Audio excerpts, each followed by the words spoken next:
მოგესალმებით, ეთერშია გურიის ახალი ამბები სტუდიაში თქვენთვის ნინა ვაშალომიძე მუშაობს. საქართველოს ახალი პატრიარქი ყავს დღეს წმინდა სინოდის გადაწყვეტილებით 22 ხმით სრულიად საქართველოს კათოლიკოს პატრიარქი საპატრიარქო ტახტის მოსაყდრე შიო მუჯირი გახდა. ყოვლადწმინდა სამების საპატრიარქო ტაძარში საქართველოს მართლმადიდებელი ეკლესიის გაფართოებული კრება გაიმართა, სადაც დღეს საქართველოს 152 პატრიარქი შიო მესამე მუჯირი აირჩა. საქართველოს პატრიარქი სენაკისა და ჩხოროწყუს მიტროპოლიტი შიო გახდა. საპატრიარქო ტახტის მოსაყდრემ 22 ხმა, მეუფე იობმა 9 ხმა, მეუფე გრიგოლმა კი 7 ხმა მიიღო. სრულიად საქართველოს კათოლიკოს პატრიარქის ინტრონიზაცია ხვალ სვეტიცხოველში შედგება. ულოცავთ მის მაღალ ყოვლადასამართლებლობას სრულიად საქართველოს კათოლიკოს პატრიარქად არჩევას. საქართველოს წმინდა სამოციქულო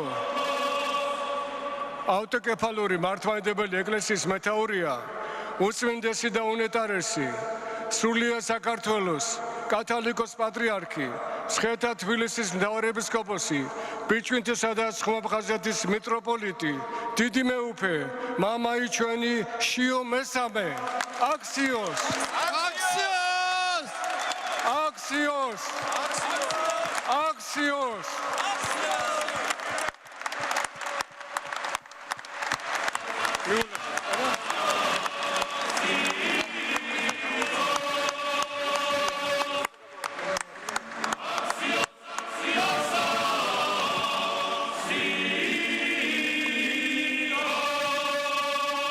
ოპოზიციის ნაწილი 26 მაისის დაანონსებული აქციისთვის ემზადება.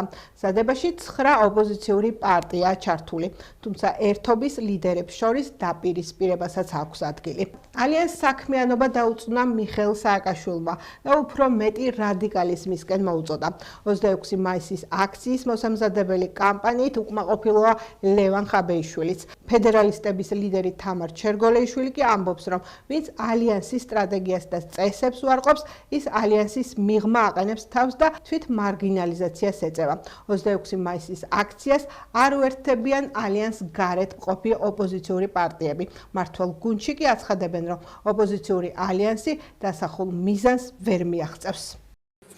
არის თემები, რომელზეც ვერ ვთანხმდებით, თუმცა გვაქვს პასუხისგებლობა პოლიტპატიმრების წინაშე, იმ პროცესის წინაშე, რომელიც წელიწადზე მეტია მიმდინარეობს რუსთაველის გამზირზე და ცხადია, ეს არის ის საკითხი, რომელიც გვაერთიანებს და სწორედ ამიტომ 26 მაისის აქცია არის მნიშვნელოვანი ძალების მოკრებისთვის და იმისთვის, რომ საზოგადოებას კიდევ ერთხელ ვაჩვენოთ, რომ ევროპული არჩევანის საბოტაჟი, რომელიც მოგვიწყო ივანიშვილმა, არის მიუღებელი. საუბარი არის იმაზე, რომ მიხეილ სააკაშვილის როლი უნდა იყოს თუ არა გამოკვეთილი და სრული უმრავლესობა, რა თქმა უნდა, ეთანხმება იმას, რომ მიხეილ სააკაშვილს ბუნებრივად აქვს გამოკვეთილი როლი და პასუხისგებლობა. თუ ვინმეს აქვს განსხვავებული პოზიციები, ამაზე თემა უკვე დაიხურა. ჩვენ ვთანხმდებით იმაზე, რომ მთავარი არის ბრძოლა, ახალი არჩევნები, პოლიტპატიმრების დახსნა და დემოკრატიული ტრანსფორმაცია და კი ახლა ორიენტირებული ვართ იმაზე, რომ 26 მაისის აქცია იყოს შედეგიანი, ეფექტიანი. ჩვენთვის 26 მაისი არის საქართველოს დამოუკიდებლობის დღე, რომელსაც ყოველთვის აღნიშნავდით ქართულ ხალხთან ერთად. წელსაც ასე გავაკეთებთ, ასე მოვიქცევით და ნებისმიერი ტიპის დაპირისპირების შეტანა ამ პროცესში, რასაც ქვია 26 მაისი საქართველოს დამოუკიდებლობის იდეა და ასე შემდეგ, ეს არ არის მიუღებელი. მით უფრო იმ ხალხისგან, ვინც თავად არიან 4 ოქტომბრის სრულიად უპასუხისმგებლო პროვოკაციის ავტორები. 26 მაის რუსთაველზე ყოველთვის გამოდიოდა ხალხი. ყოველთვის. ხო და ახლა ეს ხალხი აი ამ ხალხის გამიჯვნა და თვლა, რომ ხო ვიღაცა თურმე ერთი კონკრეტული პოლიტიკოსის დაძახილზე გამოვიდა და ვიღაცა საქართველოს დამოუკიდებლობის აღსანიშნავად, თავად ეს პროცესი არასასიამოვნოა. რაოდენობა ზოგადად მნიშვნელოვანია, მაგრამ მოდი რა ჯერ ასე ვთქვათ ჯერ ვნახოთ რას გააკეთებენ და რამდენად შეძლებენ ისინი ესეთი მასშტაბური აქციის ორგანიზებას, რომელიც შეიძლება გარდამტეხი როლი ითამაშოს პოლიტიკურ პროცესში. და მე ვისაუბროთ, ხო? ახლა წინასწარ ბაქიბუქს ნამდვილად არავის არ ურჩევს. სწორედ ამაში არის საქმე, რომ ას თავების დათვლა უნდათ იმისთვის, რომ უცხოეთს მოახსენონ, რომ ჩვენ კიდე ვართ და მოგვაქციეთ ყურადღება, ნუ დაგტოვოთ, უყურადღებობთ. ეს არის მთელი ამ 26 მაისის აქციის შინაარსი. დაანახონ გარე დამფინანსებელს თუ გარე დავალების მომცემს, რომ ჯერჯერობით ისე თქვენ იყავით ჩვენი პატრონები, ჩვენ გვაქვს იმის საშუალება, რომ რაღაცა X რაოდენობა ხალხი გამოვიყვანოთ. რომელი მათი დიდი აქცია გინახიათ პროვოკაციის გარეშე. ყველა ამ აქციის თავიდანვე მიზანი არის მხოლოდ და მხოლოდ გარკვეული პროვოკაციის მოწყობა, დაპირისპირების გამოწვევა, შეჯახების, ასე ვთქვათ, მოხდენა პოლიციასთან თუ ამის შესაძლებლობა მიეცათ და საზოგადოებაში დაპირისპირების კიდევ ახალი ტალღის აგორება. ეს არის მთელი ამ, ასე ვთქვათ, მათეული 26 მაისის შინაარსი. დიუშენის კუნთოვანი დისტროფიის სინდრომის მქონე ბავშვების მხარდასაჭერი აქცია გრძელდება. მორიგი ფეხით მსვლელობა გაიმართა რუსთაველის მეტროს მიმდებარე ტერიტორიიდან მთავრობის ადმინისტრაციამდე. პროტესტის მონაწილეები სახელმწიფოსგან მკურნალობის დაფინანსებას და იმ თანამედროვე პრეპარატების საქართველოში შემოტანას ითხოვენ, რომლებსაც მშობლების განცხადებით დაავადების პროგრესის შეფერხება და სიცოცხლის გახანგრძლივება შეუძლია. დიუშენის კუნთოვანი დისტროფიის დიაგნოზით ქვეყანაში 80-მდე ადამიანი ცხოვრობს. ჩვენი აქცია უკვე ღია ცის ქვეშ გრძელდება 20 დღეზე მეტია უკვე, თუმცა უშედეგოდ არავინ არ გვეხმიანება, თითქოს არ ვარსებობთ, არ არსებობენ ჩვენი შვილები. ჩვენ ამ ბრძოლაში სანამ გამოვიდოდით გარეთ, იქამდე 2 წელი ვიბრძოდით კარებს მიღმა. დაავადება არის რთული. დიუშენის კუნთოვანი დისტროფია ჩვენ დაავადებებში ერთ-ერთი ურთულესი დაავადება, რომელსაც არ აქვს დრო. 21 დღეა უკვე ქუშაში ვართ გამოსული განწარებული მშობლები. აი როგორია რომ ამ ბავშვების წინ დგავართ და ვსაუბრობთ ამ დიაგნოზზე. ეს დიაგნოზი არის მკვლელი დაავადება და ბავშვი, რომელსაც აქვს ეს დიაგნოზი, ისმენს ამ ყველაფერს, გვიწევს ბავშვების წინასწარ თქმა, თუ რასთან გვაქვს საქმე. 2 დღის წინ უკვე ინგლისმაც აღიარა დიდმა ბრიტანეთმა ერთ-ერთი მედიკამენტი, ჯივინოსტად, რომელიც ყველაზე შეიძლება იყოს მიწოდებული ყველა ბავშვს, ძალიან დიდი სიახლეა, ძალიან დიდი იმედია ჩვენთვისთან. ესე დროს ჩვენ ვერ გავჩერდებით, მონებრივია, ვერ დავკარგავთ ვერცე დღეს, ოდესაც ჩვენ ბავშვები გვიყურებენ, ბავშვები ხედავენ, ბავშვები ელოდებიან ჩვენგან შველას.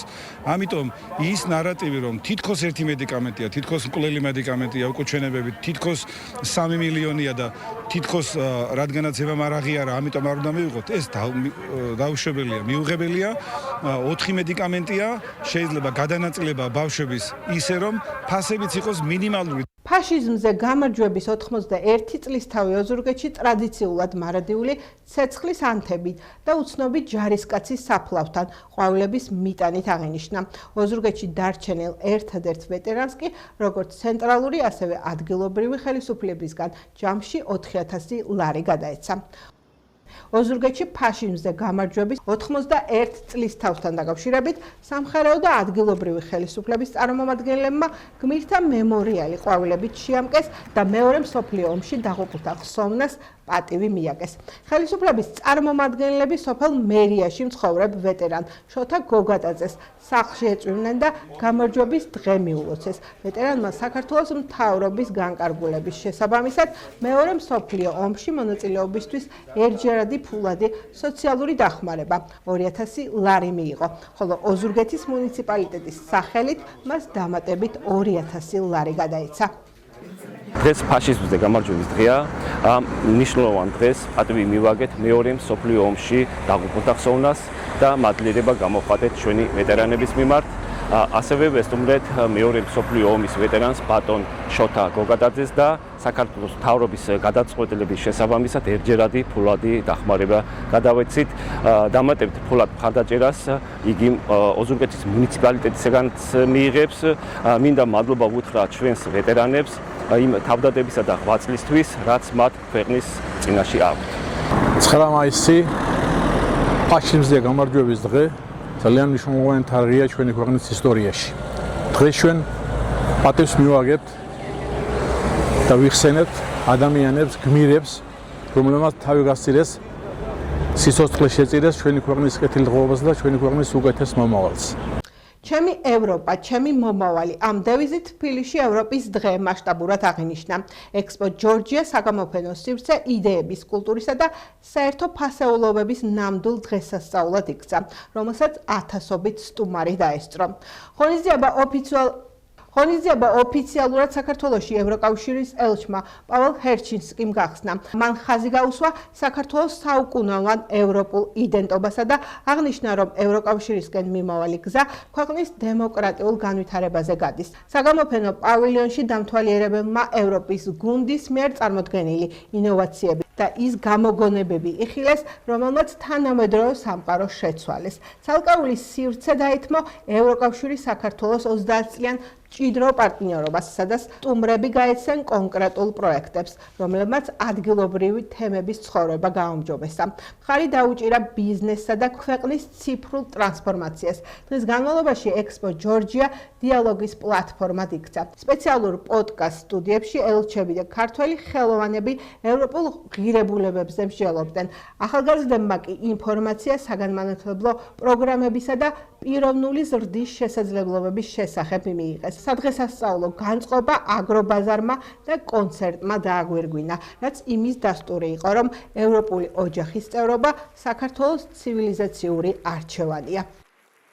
ჩვენ ვდგავართ საქართველოს გვერდით, თქვენ გვერდით, როგორც მტკიცე და საიმედო პარტნიორი. ევროკავშირი ეხმარება საქართველოს წინსვლაში და რაც მთავარია, ცვლის ადამიანების ცხოვრებას უკეთესობისკენ. და თუ მაინც დღემდე ჩნდება კითხვა, რა არის ევროპა, ნება მომეცით გითხრათ. ევროპა არის მრავალფეროვნების სივრცე, სადაც თითოეული სახელმწიფო არათუ ინარჩუნებს, არამედ აძლიერებს თავის კულტურას, იდენტობას და ტრადიციებს. ევროკავშირის წევრობა არის მშვიდობის და კეთილდღეობის შენარჩუნების საუკეთესო გზა. ამას ადასტურებს ევროკავშირის არსებობის თითქმის 80 წლიანი ისტორია. საქართველოს მომავალი თავად ამ ქვეყანას და მის ხალხს თქვენ გეკუთვნით. წინ საქართველო წინ. დიდი მადლობა. 2026 წლის ერთიან ეროვნულ გამოცდებს სრულებებით ხდება ოზურგეთი. წელს საგამოცდო სესიებს ოზურგეთის ნომერ 3 საჯარო სკოლა უმასპინძლებს. წელს ერთიანი ეროვნული გამოცდები ოზურგეთში ნომერ 2 საჯარო სკოლის ნაცვლად ნომერ 3 საჯარო სკოლაში გაიმართება. ეს გადაწყვეტილება გამოცდებისა და შეფასების ეროვნულმა ცენტრმა მიიღო. აღნიშნული შესახებ ინფორმაცია ოზურგეთის საგანმანათლებლო რესურს ცენტრის ხელმძღვანელმა ლალი სიჭინავა მოგვცა. მისივე განმარტებით ნომერ 3 საჯარო სკოლის ახლად რეაბილიტირებული შენობა ინფრასტრუქტურის თვალსაზრისით სრულიად აკმაყოფილებს იმ მოთხოვნებს, რაც გამოცდების ცენტრს ჰქონდა. სიახლე გვაქვს წელს ერთიან ეროვნულ გამოცდებთან დაკავშირებით. ეს სიახლე ოზურგეთისთვის ის არის, რომ ცენტრი შეიცვალა, მეორე საჯარო სკოლის ნაცვლად ეს იქნება 3 საჯარო სკოლა ქალაქში და განაპირობა ეს იმად, რომ შეფასებისა და გამოცდების ეროვნული ცენტრის ის მოთხოვნები, რაც საჭიროა საგამოცდოდ, უზრუნველყოფილი არის 3 საჯარო სკოლაში, ეს არის ახალი რეაბილიტირებული სკოლა, შესაბამისად ის სივრცე მოგებული არის იმ პირობებს, იმ რეკომენდაციებს, რაც იყოს გამოცდებზე და შესაბამისად წელს მივიღებთ მოხალეს უკვე აბიტურიენტებს 3 საჯარო სკოლაში. მე წარმატებებს ვუსურვებ ყველა მარგას. ოზურგეთის ნომერ 2 საჯარო სკოლის მე-5 G კლასის მოსწავლეებმა დღევანდელი სასკოლო შემოქმედებითი აქტივობა საინტერესო თემას მზე ჩვენ და გაზაფხული მიუძღვნეს. ნომერ 2 საჯარო სკოლის მე-5 G კლასი ნინო პოპინსის ბზრუნველობის შემდეგ ნახევარი წელია მაიასტომელები გახდნენ და დღეს ფართო აუდიტორიის წინაშე შემოქმედებითი წარმოდგენით მზე ჩვენ და გაზაფხული წარსდგნენ. თამამმა, ლამაზმა, ჭკვიანმა და კრეატიულმა ბავშვებმა დღეს ყველასათვის სენსიტიური და აქტუალური თემები წარმოაჩინეს გაზაფხულზე და მის ფერადოვნებაზე, დედაზე და მის მზრუნველობაზე, ზღაპრისა თუ კლასიკური ნაწარმოების გმირებზე, სიყვარულზე, ქართულ ენაზე, ვაჟკაცობაზე და ბევრ კარგ თვისებებზე ხატოვნად ისაუბრეს. მხატვრულ კომპოზიციას თემატური მუსიკალური და საცეკვაო ნომრები კრავდა და ალამაზებდა, რომელზეც ბავშვებთან და მაია ღლონთთან ერთად მაია თოთიბაძემ და მარი კვერღელიძემ იზრუნეს.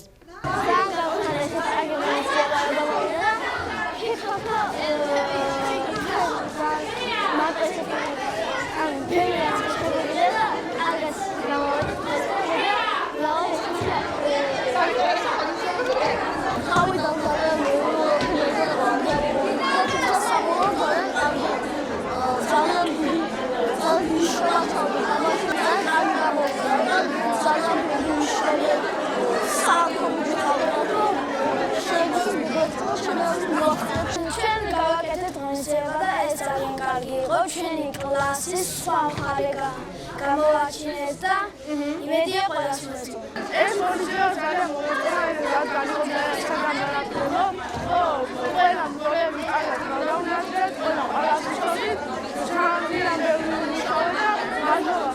ყველა ის კონცერტი მაშინ გამოვიდა.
ძალიან მოეწონა ეს ღონისძიება, ყველა ბავშვმა მიაღწიეს და ძალიან კარგად გავაკეთეთ.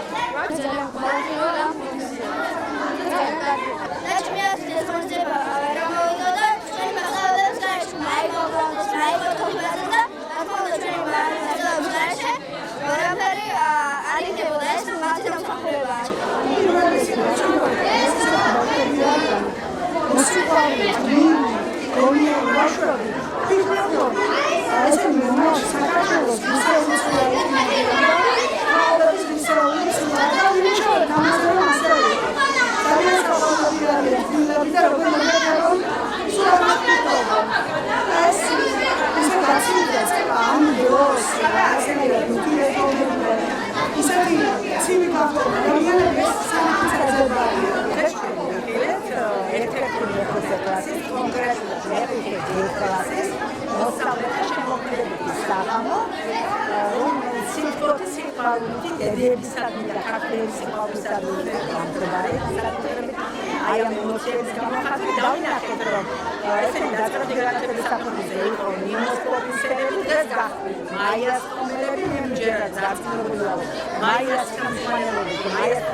იმ ადამიანს მიიღო აი ასე ლამაზად მოეკანა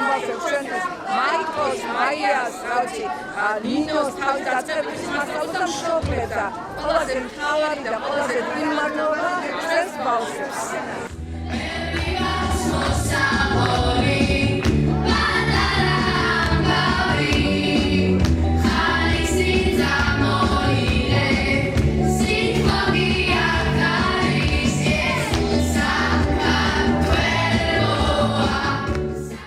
თავისუფალი თამაშები ოზურგეთში აქტიურად დაიწყო და მიმდინარეობს, რომელშიც მუნიციპალიტეტის თითქმის ყველა საჯარო თუ სამრევლო სკოლაა ჩართული. 8 მაისს კი თავისუფალი თამაშების საზეიმო გახსნა თეატრალურ მოედანზე მოეწყო. დღეს თავისუფალი თამაშები, რომლის სლოგანია „ვთამაშობ საქართველოსთვის“, ფეხბურთს დაეთმო. სპორტის სასახლეში ერთმანეთს ნახევარფინალისტები, პირველი და მეორე საჯარო და გაბრიელისა და წმინდა ნინოს სამრევლო სკოლები დაუპირისპირდნენ. დაძაბული და საინტერესო თამაშები მეორე და გაბრიელ ეპისკოპოსის სკოლის გამარჯვებით და ფინალისტობით დასრულდა. თავისუფალი თამაშები სპორტის ყველა სახეობას მოიცავს და მთელი ქვეყნის მასშტაბით ტარდება. ღონისძიების დასკვნითი დღე 26 მაისია. მიყვარს ფეხბურთი და მიხარია ამ ტურნირში ფინალში რომ მოვხდით და ჩვენ თამაშობთ საქართველოს. 14 აპრილიდან 26 მაისის ჩათვლით ოზურგეთის მუნიციპალიტეტში ტარდება თავისუფლების თამაშები. სპორტის სხვადასხვა სახეობებში ბავშვები აქტიურად არიან ჩართული. სპორტულ აქტივობებში ჰქონდა საზეიმო გახსნის ცერემონიალი, სადაც მიიღო მუსიკალურმა ჯგუფებმა მონაწილეობა და ცეკვის ანსამბლებმა. რისთვისაც მადლობას ვუხდი ადგილობრივ ხელისუფლებას დახმარებისათვის და სპორტული ღონისძიების აქტიურად გაშუქებისა და გვერდში დგომისათვის. სპორტსმენებს მინდა უსურვოთ წარმატება, ჩვენ ვთამაშობთ საქართველოსთვის. ჩვენი დევიზია, ამ თამაშების დევიზია, ჩვენ ვთამაშობთ საქართველოსთვის. შინაგან საქმეთა სამინისტროს ცენტრალური კრიმინალური პოლიციის დეპარტამენტის აჭარის მთავრობის, სამმართველოსა და ფინანსთა სამინისტროს შემოსავლების სამსახურის საბაჟო დეპარტამენტის თანამშრომლებმა დიდი და განსაკუთრებით დიდი ოდენობით ნარკოტიკული საშუალებისა და ფსიქოტროპული ნივთიერების უკანონო შეძენა შენახვისა და საქართველოში შემოტანის ბრალდებით თურქეთის რესპუბლიკის მოქალაქე დააკავეს. სამართალდამცავებმა სარფის საბაჟოზე გამშვები პუნქტის ტერიტორიაზე ბრალდებულის პირადი ჩხრეკისას დიდი და განსაკუთრებით დიდი ოდენობით სხვადასხვა სახის ნარკოტიკული საშუალებები ნივთკიცებად ამოიღეს. გამოძიება სისხლის სამართლის კოდექსის 260, 261, 262 და 263 მუხლებით მიმდინარეობს, რაც 12 წლამდე ვადით თავისუფლების აღკვეთას ითვალისწინებს. შინაგან საქმეთა სამინისტროს სამეგრელოს ზემო სვანეთის პოლიციის დეპარტამენტის მესტიის რაიონული სამმართველოს თანამშრომლებმა ცეცხლსასროლის საბრძოლო მასალის მართსაწინააღმდეგო შეძენა შენახვის ბრალდებით ერთი პირი დააკავეს. სამართალდამცავების მიერ ჩატარებული ჩხრეკის შედეგად ბრალდებული საცხოვრებელი სახლის ეზოში მოწყობილი დამხმარე ნაგებობებიდან და სპეციალური სამალავიდან ამოღებულია ავტომატური ცეცხლსასროლი იარაღი, პისტოლეტი, ჭიდები, ყუმბარა და სხვადასხვა მოდელის ცეცხლსასროლი იარაღისთვის განკუთვნილი 212 ვაზნა. გამოძიება სისხლის სამართლის კოდექსის 236 მუხლის მესამე ნაწილით მიმდინარეობს, რაც 6 წლამდე ვადით თავისუფლების აღკვეთას ითვალისწინებს. ახლა ჩვენს ეთერში ამინდის დროა. ხოლო ოზურგეთში ნაწილობრივ მზიანი ამინდი იქნება და ჰაერი 23 გრადუსამდე გათბება. ლანჩხუთშიც მზიანი ამინდი იქნება და 27 გრადუსია ნავარაუდები. რაც შეეხება ჩოხატაურს, აქ ჰაერი 25 გრადუსამდე გათბება და ალაგ-ალაგ წვიმა იქნება. გადავინაცვლოთ კურორტებზე. ბახმაროში წვიმაა ნავარაუდები, ტემპერატურა კი 12 გრადუსამდე გათბება. ურეკში კი 21 გრადუსი და როგორც ყველგან მზიანი ამინდია. ხოლ დედაქალაქში უმეტესად მზიანი ამინდი იქნება და ჰაერი 26 გრადუსამდე გათბება. ეს გახლავთ ჩემ ხელთ არსებული ბოლო ინფორმაცია. მე მომავალ შეხვედრამდე გემშვიდობებით, კარგად ბრძანდებოდეთ.